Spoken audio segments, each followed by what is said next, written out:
Capítulo 10. La fe es un riesgo, creas en lo que creas. La fe es, por definición, un riesgo. El solo intento de iniciar una discusión en serio sobre este tema a menudo ya parece en sí un riesgo muy grande. ¿Vale la pena el riesgo de la fe? ¿Es demasiado riesgoso hablar acerca de la fe? Para responder estas preguntas, te contaré sobre un discurso que di en la Convención Nacional de Maestros de la Ciencia en Filadelfia hace unos años. Mi tema era, evolución o creacionismo, un tema riesgoso como una papa caliente, frente a unos 15.000 maestros y administradores de escuelas públicas. Comencé mi discurso con una resumida versión de mi propio peregrinaje, desde mis inicios como niño en riesgo hasta mi papel en algunos de los casos médicos más difíciles en los que tuve el privilegio de trabajar. Me aseguré de dar el crédito merecido al señor Jack y a otros maestros de ciencia de la escuela pública, cuyas enseñanzas, aliento y afecto personal inspiraron mi interés en ella. Lamenté el hecho de que el miedo a la responsabilidad hubiera eliminado a los animales de laboratorio robándoles a los alumnos que hoy asisten a mi antigua escuela la oportunidad de sentirse inspirados, como me sucedió en ese entonces. También expresé preocupación en torno a encuestas recientes que muestran que los estudiantes de los Estados Unidos ocupaban el 21º lugar en una lista entre los 22 países con mejor educación del mundo en el área de ciencias y matemáticas. Hablé de la increíble capacidad de la mente humana y de la tragedia que representa el hecho de que tanta gente no llegue a canalizar el asombroso potencial de su cerebro. También mencioné algunos de los factores que contribuyen a que no se utilice este increíble recurso que nos ha dado Dios, incluyendo la presión de los compañeros en asociación con lo políticamente correcto, que a menudo limita nuestra disposición incluso como científicos objetivos, a debatir con razones y criterio acerca de la evolución y el creacionismo. Eso fue lo que me propuse hacer, comenzando por el nivel macro de hablar sobre lo mucho que la astronomía ha aprendido acerca de la vastedad y el impecable orden de nuestro universo. Hoy podemos predecir exactamente el curso y el momento de llegada de un cometa a 75 años en el futuro. Piensa nada más en la asombrosa precisión que hace falta para eso. Naturalmente, nos preguntamos cómo es que llegamos hasta allí. Hay científicos que creen que todo sucedió como resultado de una gran explosión o Big Bang, que dio inicio a todo, desde poner en rotación a la Tierra sobre su eje a la velocidad justa y a la distancia precisamente adecuada con respecto al Sol como para no terminar incinerada, pero lo suficientemente cerca como para que no se congele, junto a otros planetas en sus órbitas y otras galaxias, posicionados perfectamente para impedir que los rayos dañinos nos destruyan a nosotros y a nuestro planeta. Le dije a mi audiencia. No tengo suficiente fe como para creer que todo eso sucedió al azar.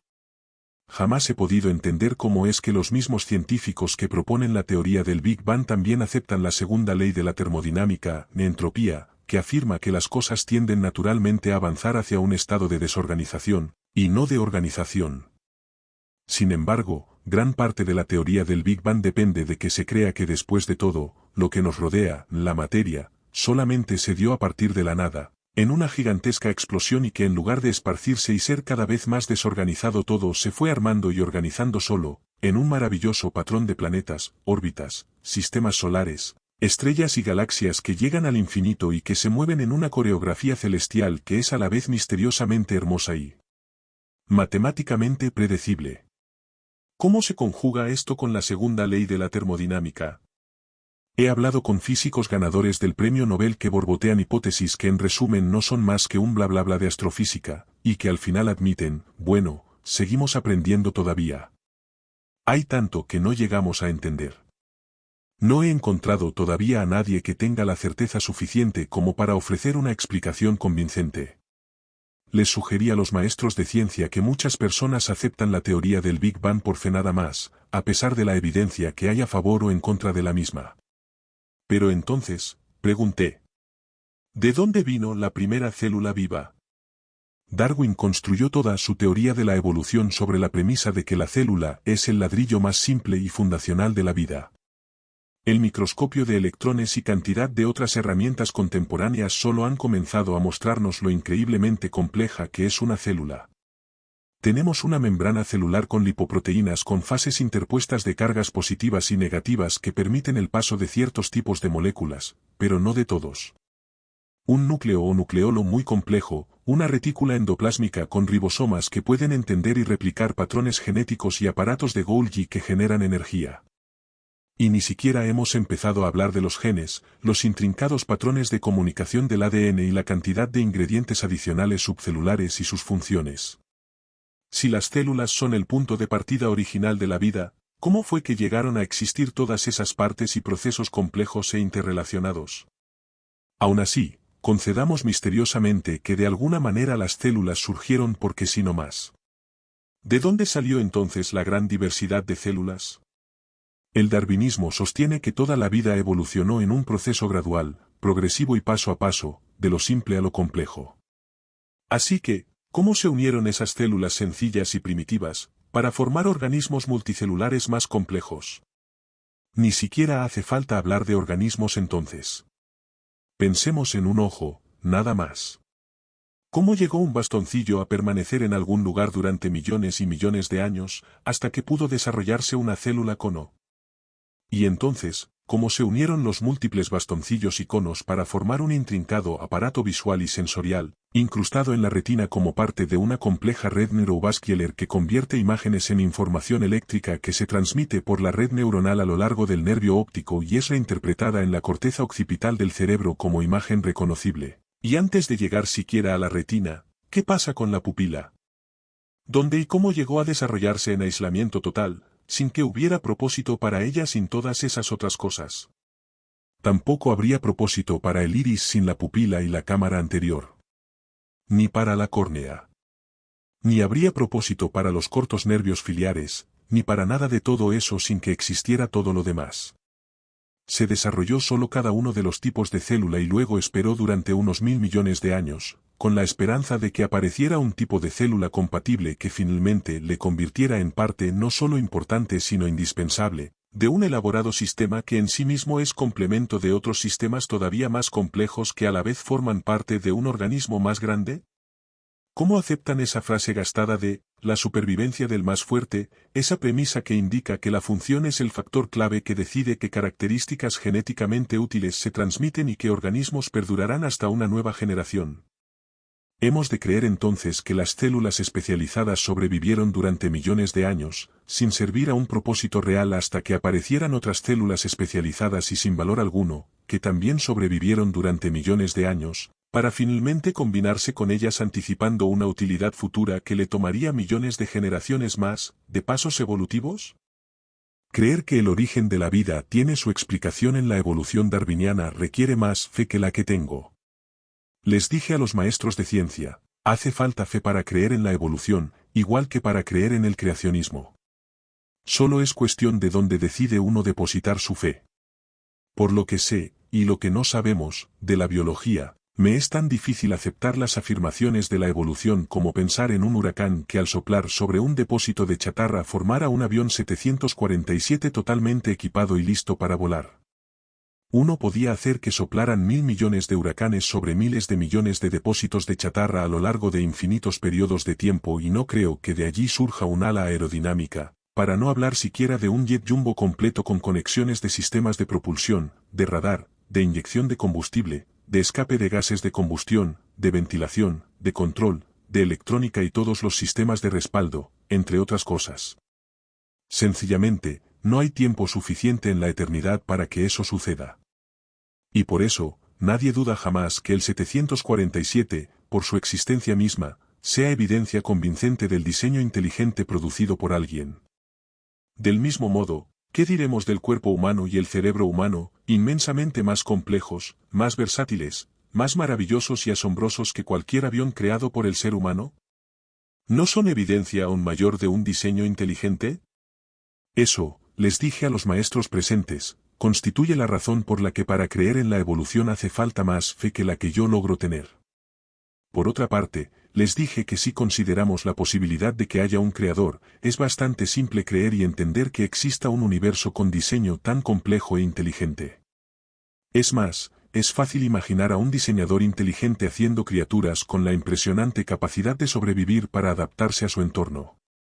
En contraste, Darwin, que tiene una interesante historia religiosa, parte a las Islas Galápagos. Allí, ve unos pájaros llamados fringílidos, con picos gruesos, y los compara con otros fringílidos del mundo. Y busca una explicación. Resulta que habían pasado unos años de sequía en las Galápagos, por lo cual no abundaba el alimento para esas aves, y en consecuencia, los únicos pájaros que lograron sobrevivir eran los que tenían picos gruesos y fuertes que les permitían romper las semillas más duras, ingiriendo así el alimento que precisaban para sobrevivir y reproducirse. Poco después, los únicos fringílidos que quedaban en las áridas islas golpeadas por la sequía eran los de pico ancho, y sus crías, que habían heredado esa misma valiosa característica. Darwin acuñó el término, supervivencia del más fuerte, y con esa frase argumentaba poder explicar la diversidad de la vida, ya no como evidencia impresionante de la existencia de un Dios poderoso y creativo, sino como predecible resultado de un proceso más racional y científico de selección natural.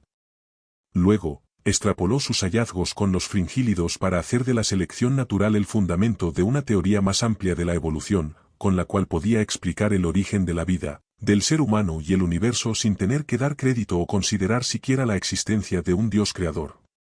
En el paradigma de Darwin, la capacidad de adaptación de estos pájaros era señal clara de la selección natural, es decir, sin Dios, y por ello, potente evidencia de la evolución.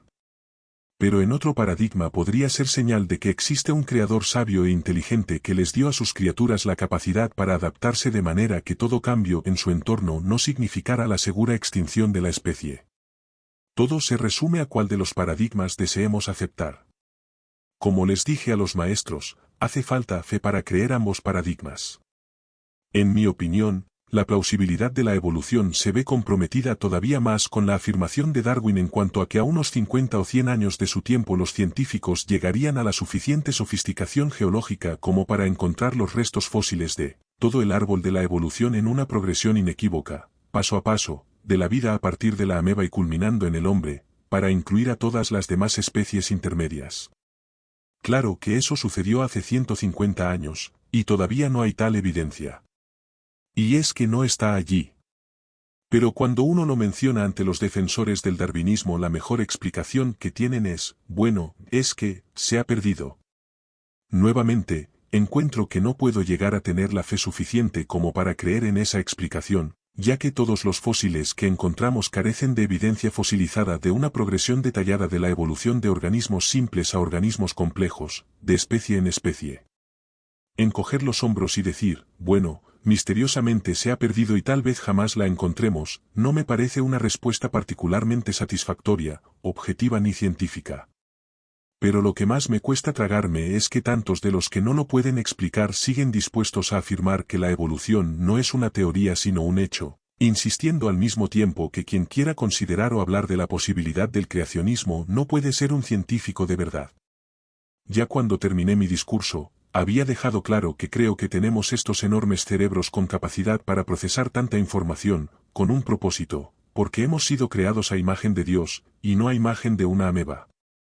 También señalé que, si somos de veras inteligentes, usaremos nuestros cerebros y presentaremos a los alumnos el desafío de emplear los suyos no solo para aprender datos de ciencia, matemáticas, historia, literatura y las demás disciplinas, sino para pensar en lo que creemos y en por qué lo creemos, con la disposición y voluntad de arriesgarnos posteriormente a una discusión objetiva. No sé si alguna vez recibí una reacción más alentadora que la que me dieron esos maestros de ciencia. Creo que 1500 personas aplaudiendo de pie califica como una ovación abrumadora. Muchos educadores se me acercaron después, o me escribieron en los meses posteriores, diciendo cuánto apreciaban que hubiera tratado el tema. Querían que supiera que yo había dicho muchas cosas en las que realmente creían, pero que no mencionaban por temor a arriesgarse. Algunos incluso dijeron que después de oírme ese día habían decidido ser más sinceros con respecto a expresar sus creencias. Encontré que me animaban mucho sus comentarios ya que confirmaban el valor del análisis de lo mejor y lo peor que hice antes de dar la charla, considerando si arriesgarme o no a hablar de la evolución y el creacionismo en una conferencia nacional de maestros de ciencia. Me había formulado las 4 preguntas básicas. ¿Qué es lo peor que podría pasar si hablo acerca de mis creencias? Lo más probable no es que el público me arroje tomates o me abuchee para que no hable más, sino que me descarten por pensar que lo que digo es absurdo y que solo soy otro ejemplo de que el cristianismo está debilitando y destruyendo a la sociedad. por lo que todo mi discurso podría usarse corno palanca para incentivar a quienes ya están en desacuerdo a apartarse todavía más. ¿Qué es lo mejor que podría pasar si hablo acerca de mis creencias? Una gran cantidad de personas podrían hallar coraje para hablar sobre lo que creen en verdad. Podría contribuir a que se plantee una discusión objetiva. ¿Qué es lo mejor que podría pasar si no hablo acerca de este tema ya controversia? Todo seguiría corno hasta ahora. Nada cambiaría. ¿Qué es lo peor que podría pasar si no hablo acerca de este tema? Corno mínimo perdería una maravillosa oportunidad de mostrarles a muchos miembros de la comunidad científica que creer en Dios no es ser contrario a la ciencia. Ese primer análisis de riesgo me convenció de que lograría poco si no me arriesgaba a hablar acerca de la evolución y el creacionismo. La mejor oportunidad de animar a una discusión más franca me atraía mucho y después de sopesar algunos de los factores del cómo y el por qué, sentí confianza en que podía reducir las posibilidades de que sucediera lo peor. Así que decidí correr el riesgo. Y me alegro de haberlo hecho. ¿Cuáles eran esos factores del cómo y el por qué? A lo largo de los años he aprendido un par de cosas en cuanto a cómo hablar acerca de mi fe sin ofender, pero al mismo tiempo despertando en las personas una inquietud. Siempre comienzo mi discurso con un resumen o anécdota de mi historia. Encuentro que cuando la audiencia entiende un poco a quién les está hablando, de dónde viene, qué cosas ha vivido y cómo llegó a las ideas y valores que sostiene, tienen mayor inclinación a escuchar la explicación de por qué uno cree lo que cree. Cada vez que toco el terna de la fe, encuentro que la mejor política es hacerlo en términos de los efectos que tiene en mí, corno persona, y no sobre lo que pienso que tendría que significar o lograr para los demás. Francamente, estoy convencido de que esta estrategia es la razón por la que mis libros han escapado al radar, y son leídos y comentados por miles de estudiantes en escuelas públicas de los Estados Unidos cada año. Aunque en todos mis escritos hay referencias claras y frecuentes a la fe, siempre en el contexto de mi experiencia personal. No es que intente hacer proselitismo. Estoy consciente de que otras personas tendrán creencias distintas y no querría jamás atacar a alguien con mi fe ni argumentar que mis creencias son las únicas que son correctas y que todos los demás están equivocados, aunque sí tengo gran convicción acerca de la verdad. Pero cuando hablo de la fe siempre la presento corno mi fe y explico cómo y por qué llegó a ser mía y lo que ha logrado por mí. Uno de los problemas para la gente de fe que cree fervientemente en un Dios creador es que no parezcan totalmente tercos e irrazonables cuando hablan con los que no creen. En la comunidad científica, descartar el pensamiento cristiano a menudo no es tanto hostilidad a la idea de Dios como hacia las actitudes que la acompañan. Asumir la actitud de santurrón, negándose a respetar o incluso escuchar el punto de vista de los demás, suele presentar un riesgo para ambas partes. Así que, ¿por qué arriesgarse a hablar sobre la fe? Cuando empecé con las entrevistas después de las primeras hemisferectomías, y en especial después de separar a los siameses Binder, invariablemente surgía el tema de la fe. Podría haber dicho, sencillamente, es un tema privado, no tiene relevancia en esta conversación. Habría sido la salida más segura y la mayoría de los entrevistadores se habrían alegrado de poder seguir adelante con lo suyo. Pero para mí, no era lo correcto. Ni siquiera hizo falta un análisis de riesgos sobre lo mejor y lo peor para llegar a esa conclusión. Por los valores que sostengo como parte de mis profundas creencias espirituales, elijo correr el riesgo de hablar de mi fe por razones bastante simples. Jesús les dio claras instrucciones a sus seguidores con respecto a que como parte esencial de su vida cristiana debían vivir sus enseñanzas en la vida cotidiana y dar la buena nueva de la fe a los demás. Al no querer hablar de mi fe habría estado ignorando su enseñanza específica. Pero, además, mi razonamiento iba más lejos aún. Creo que Dios tiene un propósito específico para mí y para todas las personas a quienes les da el regalo de la vida. Desde que tenía 8 años y comencé a creer que Dios quería que fuese doctor, he reconocido que mi vida no me pertenece. El camino no siempre ha sido recto, y en ocasiones me he desviado buscando mi propio rumbo.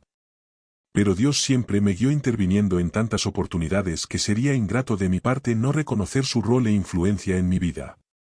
También creo que el plan de Dios para mí incluye la notable posición que me ha dado para hablar, escribir y ser ejemplo para muchos jóvenes de nuestro país. Como no fui yo quien buscó ni esperó tales oportunidades, tengo que inferir que son más de Dios que mías, y si eso es así solo puedo concluir entonces que Dios quiere que yo use esa plataforma o posición, no para sentirme cómodo e ir a lo seguro, sino para tratar de hacer algo distintivo. Para mí, es un riesgo que vale la pena correr. En efecto, mi análisis acerca de lo mejor y lo peor me ayuda a ver que una de las peores cosas que tiene jugar a lo seguro es que muestra no solo falta de honestidad y gratitud de mi parte, sino, además, falta de confianza. Jugar a lo seguro equivaldría a dar este mensaje, que no confío realmente mi vida a Dios, que no creo que Él es capaz de dirigir y guiar a las personas, los sucesos y las circunstancias según su voluntad. Este mensaje sería falso, ya que recuerdo que Proverbios 21:1 dice: en las manos del Señor el corazón del rey es como un río, sigue el curso que el Señor le ha trazado. Eso me indica que, si el Señor tiene poder para controlar a reyes y ríos, seguramente puedo confiar en Él respecto de los detalles de mi vida. No necesito andar con cuidado cuando se trate de hablar o vivir mi fe, de mi fe en Él. Quiero reiterar brevemente un punto que ya mencioné antes. Si no soy cauteloso, la confianza en mí mismo, así como mis firmes convicciones, pueden parecer arrogancia. Por eso constantemente vigilo mi actitud e intento ser sensible en cuanto a lo que digo, a dónde lo digo e incluso a cómo pueden sentirse quienes me escuchan. Me he cruzado con algunos cristianos que contienden que no importa dónde o bajo qué circunstancias los creyentes tenemos que declarar que Cristo es el camino. Pero si uno está hablando en una sinagoga judía, esa no es la forma de hacerlo. Es más, no hay muchas situaciones en las que yo crea que es eficaz el modo que implica que, yo tengo razón y usted está equivocado. Quienes creen que no están cumpliendo con su responsabilidad como cristianos o con la gran comisión de Cristo, a menos que prediquen un mensaje directo e incluso agresivo, no están viendo la imagen completa. No importa si con este mensaje uno se está dirigiendo a 100 o 100.000 personas. ¿Qué bien se logra con ello? El objetivo definitivo, la imagen completa, es la instrucción que Cristo les dio a sus seguidores: atraer, no ahuyentar, a los demás. Por eso, tampoco busco entrar en disputas insistiendo que la otra persona está equivocada o que algo malo ha de haber en ella solo porque no está de acuerdo conmigo. Precisamente, por la fuerza de mis creencias me siento cómodo hablando acerca de la fe con receptividad, dispuesto a considerar cualquier verdad. Por otro lado, si nos llamamos científicos, no cerremos automáticamente los oídos y los ojos a lo que sea, solo porque no lo entendamos. Cuando vemos algo que no se puede probar mediante evidencia científica o explicar de manera que tenga lógica, al menos seamos objetivos como para discutir en calma a la luz de las diferentes teorías y considerar de qué modo cada una de ellas trata el tema. He visto que cuando mi actitud es esa, el que no está de acuerdo con lo que digo no se muestra tan hostil y, en efecto, parece escucharme y pensar en lo que tengo que decir. Aún así, admito que uno de los riesgos que enfrenta quien está dispuesto a hablar en público de su fe espiritual es el peligro a que le malinterpreten o le clasifiquen por estereotipos, si su interlocutor solo tiene una comprensión superficial de la fe. Recuerdo que cuando inicié mi carrera, me entrevistaron para la NPR. Mi entrevistadora dijo: entiendo que es usted una persona muy religiosa. De inmediato corregí su afirmación, explicando que me molesta el hecho de que la religión organizada, históricamente ha sido utilizada de manera errónea con el fin de controlar a las personas. Y por eso, le dije, no me considero religioso, en lo más mínimo. Sin embargo, sí soy una persona de enorme fe. Tengo una profunda relación personal con Dios que crece día a día y que guía mis pensamientos y mis acciones. A lo largo de los años he insistido en este punto una y otra vez. Hay una diferencia entre la religión y la fe que me permite disfrutar de una relación personal con Dios. Millones y millones de personas se han apartado o incluso se han sentido ofendidas o heridas por lamentables relaciones con grupos religiosos. Esas personas necesitan entender que la esencia de la fe cristiana no es tanto cuestión de conexión con un grupo organizado de gente, sino una relación personal con una sola persona, Cristo. No tengo mucho que ver con la tradición religiosa. No es que tenga problemas con quienes encuentran gran inspiración y significado en los ritos o las ceremonias, pero los rituales religiosos nunca hicieron demasiado por mí. Lo que sí significa mucho para mí es la comunicación regular con Dios. Sé que todo esto puede parecer presuntuoso a los oídos de algunos, que se preguntarán qué es lo que hace que los cristianos sean tan egoístas como para suponer que el Creador Todopoderoso quiere tener una relación con ellos. Creo, en cambio, que hay que entender que esta maravillosa buena noticia de una relación personal fue idea de Dios en primer lugar, y que ese privilegio, nos dice la Biblia, está disponible para todos y no para unos pocos. Uno de los ejemplos más alentadores es David. Si hubo rey más improbable, fue él. Mintió, engañó, asesinó y cometió adulterio. Lo que puedas imaginar, él lo hizo. Y, sin embargo, la Biblia describe al rey David como un hombre, del agrado de Dios. ¿Cómo es posible eso? La respuesta se encuentra en el Salmo 51, cuando ese rey pecador y equivocado acude a Dios con remordimiento, y le ruega, crea en mí, oh Dios, un corazón limpio, y renueva la firmeza de mi espíritu.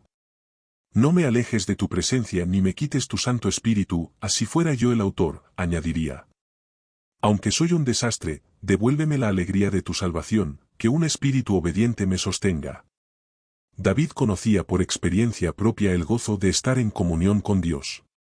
No es algo que uno pueda explicar por medio de la lógica, sino cuando está en armonía con Dios y siente un gozo específico, sea que viva en el Taj Mahal o en un pequeño apartamento de los barrios bajos. La relación te sostiene y te satisface, y eso es lo que entendía David. Así que allí estaba ese rey de Israel. Rico, poderoso, respetado y honrado. Pero sabía que sus acciones malas y egoístas lo habían separado de Dios.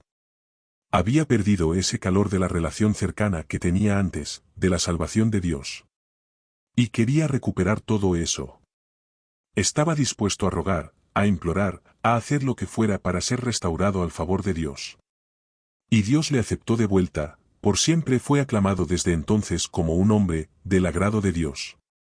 La historia de David me da esperanza porque me dice que tener una relación personal con el Creador del universo no significa que tengo que ser perfecto en todo, sin equivocaciones.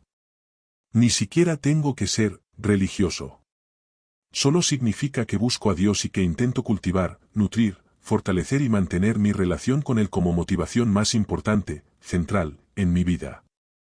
Aunque, por supuesto, considero que esa relación es especial, no por ello creo que yo sea especial ni mejor que otros. Al contrario, eso me recuerda constantemente que soy imperfecto, como todos los demás. Así que el privilegio de tener una relación con el Señor y servir al Rey de todo el universo, en verdad me humilla y me obliga a reconocer mis debilidades. Ese es el tipo de actitud que creo que Dios quiere de parte de todos nosotros cuando iniciamos una relación con Él. También pienso que es la verdad que quiere que sus seguidores tengamos en mente al hablar con otras personas acerca de nuestra fe. Cuando así lo hacemos, tenemos más oportunidades de que nos escuchen.